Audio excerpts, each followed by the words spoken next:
चुक्नु भएको छ। सविताजी, म तपाईलाई भन्न चाहन्छु, आफ्नो सन्तान भेट्न दुनियाँको कुनै तागतले तपाईलाई छेक्न सक्दैन। आफ्नो सन्तान, मुटुको टुक्राभन्दा, कलेजोको टुक्राभन्दा प्यारो सन्तान 1 घण्टा टाढा हुँदा पनि आमा आदिज्यू हुन्छन्। आफ्नो सन्तानलाई यतिन्जेलसम्म तपाईँले कसरी मिस गर्नु? 9 महिनासम्म कोखमा राखेकी हुन्छन्। धरती तुल्य आमा सविताको लागि सचिन मुटुको टुक्रा, कलेजोको टुक्रै हो। सचिन बाबुको दिमाग तेज चल्छ।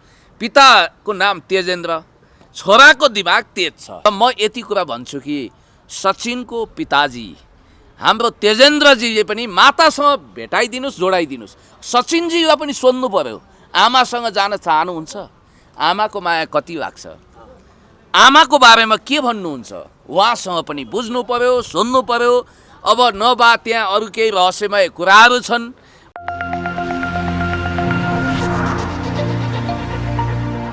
नमस्कार दर्शक महानुभावहरू, तपाईँ विभिन्न मिडियाबाट यतिखेर हामीलाई हेरिरहनु भएको छ। तपाईँले फिल्ममा देखिरहनु भएको छ आज हामीसँग को हुनुहुन्छ भनेर। एकजना चर्चित व्यक्तित्व, सामाजिक अभियन्ता र प्रखर वक्ता पुण्य गौतम सर हामीसँग हुनुहुन्छ र म उहाँलाई स्वागत गर्न चाहन्छु। स्वागत छ पुण्य सर। सबै पत्रकार मित्रहरूलाई धेरै धेरै धन्यवाद। ढिलै भए पनि नयाँ वर्षको हार्दिक मङ्गलमय शुभकामना। पुण्य सर, आज हामी पछिल्लो समय अलिकति फेरि सचिन विवादमा तानिने हो कि भन्ने चाहिँ एउटा त्यो आशंका पनि उब्जाउ भइरहेको छ होइन। र खास गरी सचिनको आमाले बागलुङबाट विभिन्न मिडियालाई अन्तर्वार्ता दिने क्रममा चाहिँ मेरो छोरो भेट्न पाऊँ, मेरो छोरो भेट्न दिइरहेको छैन भन्ने कुरा उहाँले गरिरहनु भएको छ। हजुर, खास यसलाई चाहिँ अब कसरी लिनु भएको छ यहाँले, र सचिनको वास्तविक आमाले छोरो भेट्न पाउने कि नपाउने के लाग्छ यहाँलाई? अब आमा त नक्कली र वास्तविक भन्ने नै हुँदैन। आमाको ममता सन्तान उप यति उपद्रो ज्यादा हुन्छ कि यसको विषयमा एउटा कहावत छ। दुईवटी नारीहरू झगडा गर्दै न्यायाधीश कहाँ गए। एउटी भन्छ यो मेरो बच्चो भनेर बुवाबासी गर्छ, अर्की भन्छ होइन मेरो बाबु, मेरो पाड प्यारो भनेर लडीबुडी गर्छ। अनि न्यायाधीश महोदयले भन्नुभएछ, ल यसो गरौँ त, एउटा त्यहाँ बन्चरो ल्याउनुहोस्, काटेर 2 फ्याक गराउने, एकातिर एउटी आमालाई अर्कोतिर अर्को आमालाई भन्ने बित्तिकै अनि एउटी महिला चाहिँ प्रभु मलाई चाहिएन उसैलाई दिनु, मेरो सन्तान, मेरो मुटुको टुक्रो, मेरो कलेजोको टुक्रो भनिन्छन्। भनेपछि न्यायाधीशले असली आमा चाहिँ यही हो, किनभने असली आमालाई आफ्नो सन्तानको यति धेरै माया हुन्छ कि बरु उनी आफ्नो सन्तान गुमाउन कसैले लैजाओस् भन्छन् तर सन्तानको प्राण तलमाथि नहोस् भन्ने चाहन्छन्। भन्ने बित्तिकै जननी जन्मभूमिश्च स्वर्गादपि गरिएसी mother and are greater than heaven भने जस्तै आमा र देश स्वर्गभन्दा प्यारो हुन्छ। आमाको निम्ति सन्तान सर्वस्व हो। 10 धारा दुध को ऋण हुन्छ सन्तान उपर र 9 महिनासम्म कोखमा राखेकी हुन्छन्। धरती तुल्य आमा सविताको लागि सचिन मुटुको टुक्रा, कलेजोको टुक्रै हो। र पिताको लागि पनि सन्तान त्यत्तिकै महत्त्वपूर्ण हुन्छ। पिताले पनि जन्म दिने योगदान गरेको हुन्छ। महान योगदान गर्ने माता पिताको महिमा अपरम्पार। म माता पिताप्रति नमन गर्छु। र जहाँसम्म सचिन बाबुको कुरा छ, एकदमै प्रतिभाशाली, बहुप्रतिभाशाली, मल्टी ट्यालेन्ट। के छ हजुर, के छ त नि हजुर, ठिक छ। अनि सन्चै भन्दै विभिन्न ठाउँमा उहाँ हिँडिरहनु भएको छ। मैले मात्रै विभिन्न रात्रिकालीन क्षणहरूमा उहाँलाई झन्डै 1 दर्जनचोटि भेटेँ होला। रातभर सुटिङमा पनि हिँड्नु भएको छ। अब 10 वर्षको हुनुभयो, युकेजी मात्रै अध्ययन गर्नुभएको छ। मलाई चिन्ता र सरकार के छ भने, हुन त आफ्नो सन्तानको माया उहाँहरूलाई लाग्छ। सचिन बाबुको दिमाग तेज चल्छ। पिताको नाम तेजेन्द्र, छोराको दिमाग तेज छ। अनि सचिन बाबु अहिले कहिले स्कुल जानु होला, कतिखेर पढ्नु होला? हुन त कृष्ण कडेलज्यूले कतै भर्ना गरेको र उहाँ स्कुल गएको कुरो पनि सुन्नमा आएको छ। तर 10 वर्षको बच्चाले त 2-3 क्लास पढिसक्नुपर्ने बिचरा सचिन बाबुको पढाइ के हुन्छ? सचिन बाबु भनेको सुनको अन्डा दिने कुखुरी होइन र पैसा छाप्ने मेसिन पनि होइन। उहाँको क्यारियरको चिन्ता छ। अब तपाईँलाई थाहा छ नि, तन ठुलो कि धन ठुलो भन्दै गाउने अशोक परियार भाइ अहिले पढिरहनु भएको छ। चिया छानेर भन्ने गीत गाउने हाम्रो कमला नानी धादिङ गएर अहिले मस्त पढिरहनु भएको छ। उहाँ पनि भाइरल भएको। अनि त्यसपछि यता अहिले आइसा नानी क्लासमा फर्स्ट आउने, तर यो गीत सङ्गीतको कारण अलिकति पढाइ तलमाथि हुन खोजेछ। त्यसकारण अहिले उहाँले पढाइलाई पहिलो प्रायोरिटी दिनुभएको छ। सचिन बाबु जस्तो राम्रो दिमाग चल्ने, चलाक, प्रतिभाशाली बाबुलाई स्कुलमा कन्टिन्युटी गर्नुपर्छ उहाँले पढ्नुपर्छ, पहिलो ह्युमन राइट सचिनको पढ्ने हो। भोलि अलि बढी प्रयोग गरियो भन्ने आशय तपाईँको रह्यो? ठ्याक्कै त्यस्तो होइन। मैले फेरि एउटा कुरा यहाँलाई भनौँ, सचिनको पिताजी तेजेन्द्रसँग मेरो व्यक्तिगत रिलेसन हार्मोनी छ र मैले उहाँप्रति कुनै द्वेष भाव राख्दिनँ, सफलता भलो चिताउँछु, उहाँ पनि मेरो फ्यान हो। तर मैले सचिन बाबुको पिताजीलाई पनि भनेको छु, ल है छोराको चाहिँ राम्रो पढाइलाई बन्दोबस्त गरौँ है, जिउरायो घिउ खाइन्छ, पढेदेखि धेरै ठुलो मान्छे हुने सम्भावना छ उहाँको भनेर भन्छु। अहिले भाइरल व्यक्तित्व हरेक मिडियाले खोज्ने, अब उहाँलाई फुर्सद छैन अहिले, यहाँ जाऊ उहाँ जाऊ, सेलिब्रेटी भइसक्नु हो हामी जस्तै। त्यस कारणले गर्दाखेरि भोलि पढाइ बिग्रियो भने त सर्वनाश हुन्छ।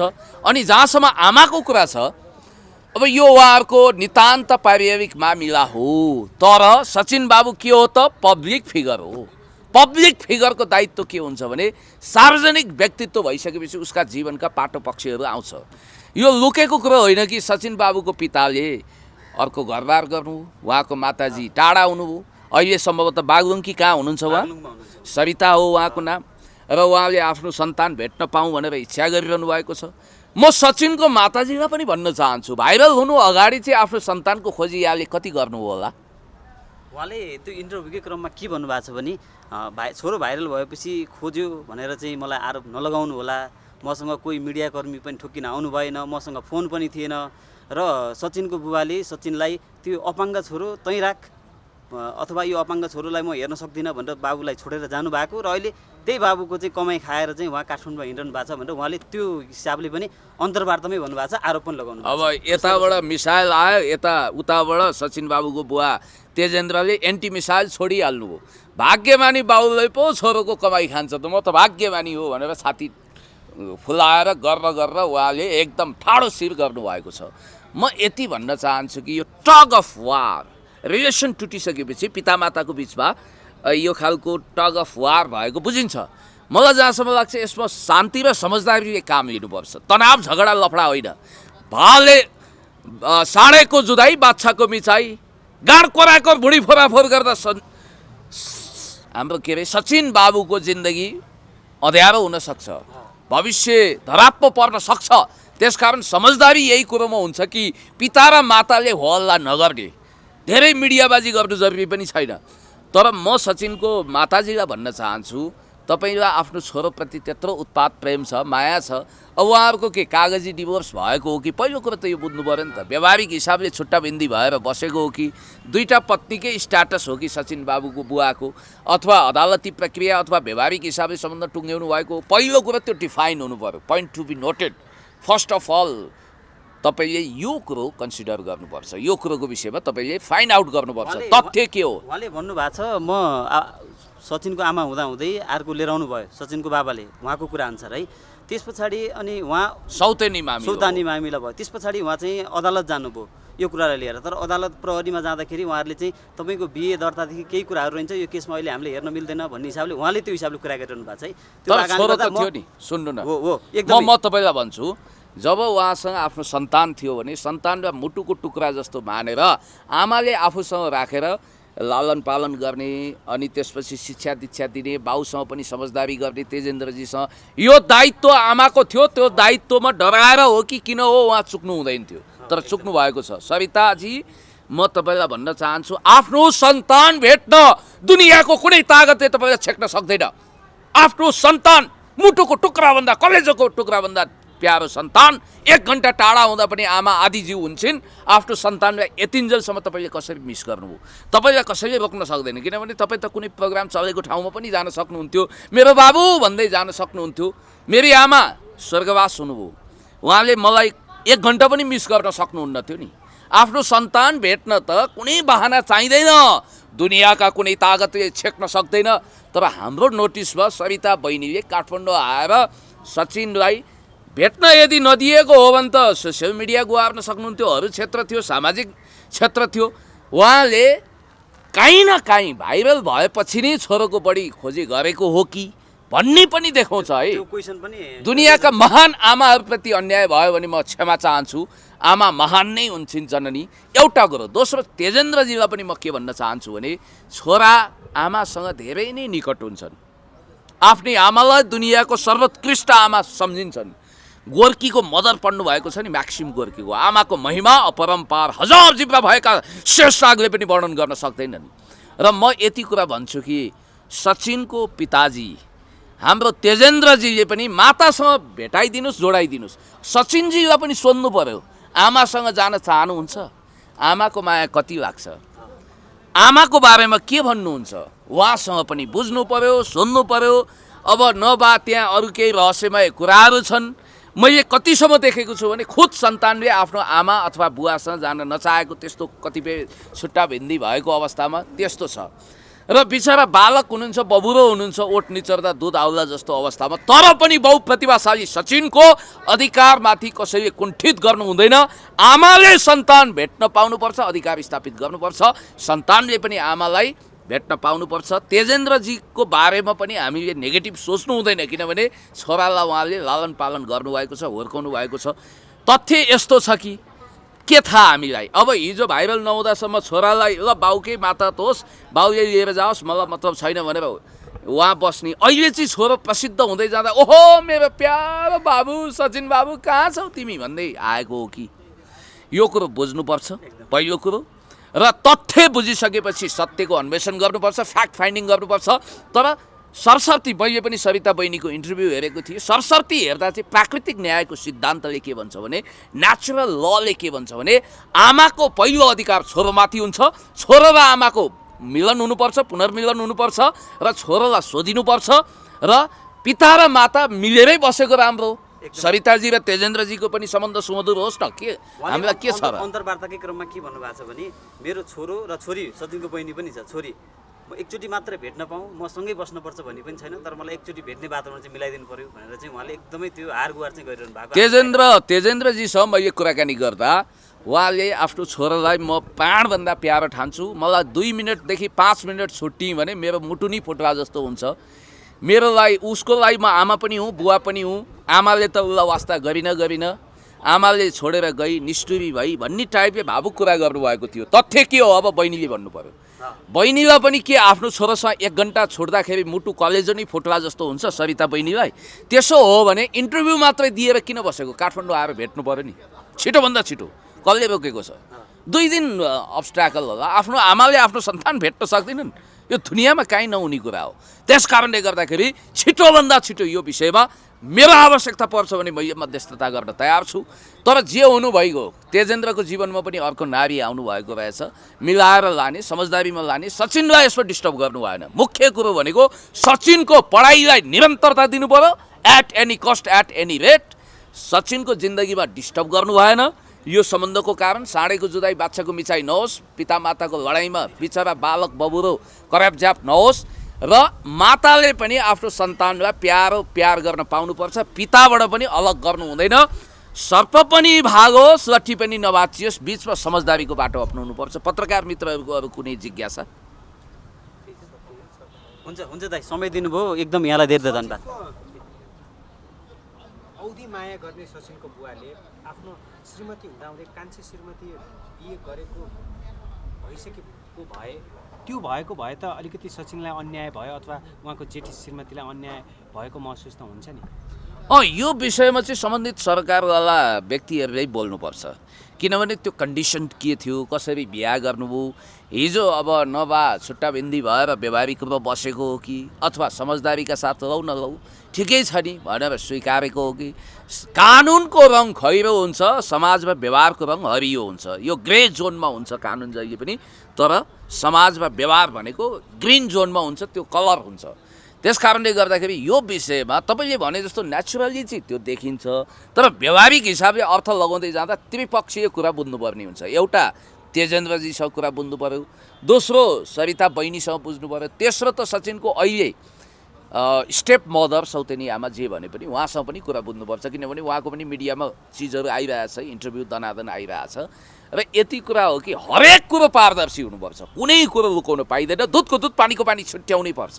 अब सचिनको कलाको, उनको अद्भुत क्षमताको दुरुपयोग त भएको छैन भनेर त्यो कोणबाट हेर्न मिल्यो कि मिलेन, अथवा स्टडी गर्दाखेरि त्यसरी हेर्न मिल्यो कि मिलेन? ठुला सोहरूले सचिनलाई दुरुपयोग गर्दै उनको जुन आर्थिक अवस्था अथवा पारिवारिक अवस्था दिनदिनै खस्कदै जाने र ती सोहरूको दिनदिनै अवस्था उस्किँदै जाँदाखेरि अलिकति सचिनलाई आर्थिक रूपमा पनि उनको बौद्धिक क्षमताको दुरुपयोग अथवा उनलाई अपमान त गरिएको छैन भन्ने कुरा उठ्छ कि उठ्दैन यो बेला? अब हेर्नुहोस्, म ह्युमन राइटको पक्षमा बोलिरहँदाखेरि या ह्युमन राइटको पर्सपेक्टिभबाट पोइन्ट अफ भ्यूबाट इन्टरप्रिटेसन गर्दाखेरि 3-4वटा कुरा छ। एउटा बच्चालाई नर्मली हामीलाई 7 घन्टा सुत्नुपर्छ, 6-7 घन्टा।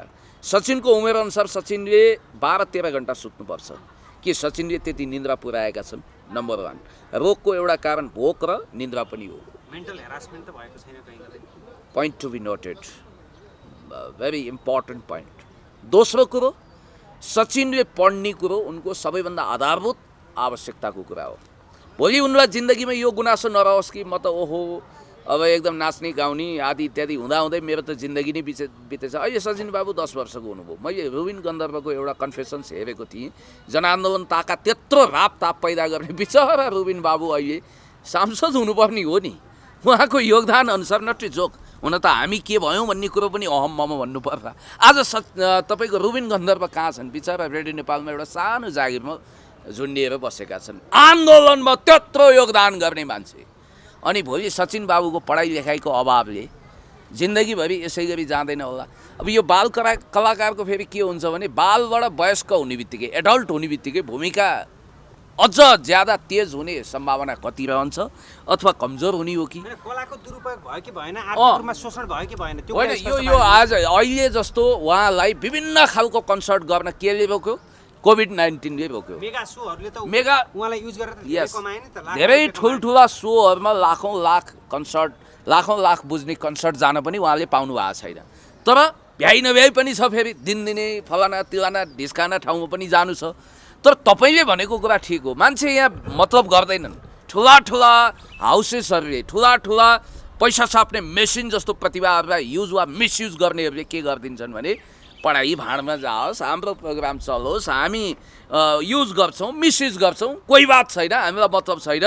बालक हुन् कि वृद्ध हुन् कि जेसुकै हुन्, तर हाम्रो प्रोग्राम चल्नु पऱ्यो, भाइरल हुनु पऱ्यो, हामीलाई पैसा चाहियो। यति होइन कन्सर्न। अरू भाँडमा जाओस् भन्ने पनि मैले देखेको छु। मोनोपोली र बन्धनमा बाँध्न बाध्य पारिएको कुरा पनि आउँछ नि। अझ सिन्डिकेट भन्नुहोस् यसलाई। कार्टेलिङ र सिन्डिकेटै लगाएर मान्छेको प्रतिभालाई कन्टेनमेन्ट गर्ने। भोलि सचिनलाई एउटा गुनासो हुनसक्छ, ओहो मेरो पढाइ बिग्रियो, धेरै ढिलो हुनेछ त्यतिखेरसम्म। करियर बन्नु पऱ्यो नि, पढाइ राम्रो हुनु पऱ्यो, करियर बनाउनु पऱ्यो, आफ्नो इच्छाअनुसार चल्नु पऱ्यो। अहिले सचिन आफ्नो इच्छाअनुसार चल्न पाउनुपर्छ। सचिनलाई आफ्नो जिन्दगी भोग्ने इच्छा छ के? म आफ्नो जिन्दगीको फैसला कमसेकम आफै गर्छु, किनभने म एडल्ट छु, मैले कुरा बुझ्छु। तर सचिन त मेरो छोरीभन्दा कम उमेरको मान्छे। म के भन्छु भने आज सचिनले आफ्नो फैसला आफू गर्न पाउने सोच उमेरमा पुगिसकेका छैनन्। 16-17 वर्षपछि, 14-15 वर्षपछि त्यो तय होला। तर अहिले उनी 9-10 वर्षको छन् र उनलाई पीडा नहोस्। मस्तसँग उनले चाहेको बेला सुत्न पाउनु पऱ्यो, खान पाउनु पऱ्यो, हिँड्न पाउनु पऱ्यो, पढ्न पाउनु पऱ्यो। बस यो कुराको अधिकार छिन्न हुँदैन। सुनको अन्डा पार्ने कुखुरी वा पैसा छाप्ने मेसिन सचिन होइनन्। सचिनलाई राम्रो प्रतिभाको रूपमा प्रयोग गर्नुपर्छ, दुरुपयोग होइन। र उनी सधैँ भाइरल हुने यो टाइपको भनौँ न, अब भाइरल भाइरल भाइरल इदम भाइरल उदम भाइरल भने जस्तो गरेर फेरि जिन्दगी नै डामाडोल हुनसक्छ। भाइरल भन्दा पनि सचिनले आफ्नो जिन्दगीलाई सुखमय ज्योतिर्मय बनाउने हो।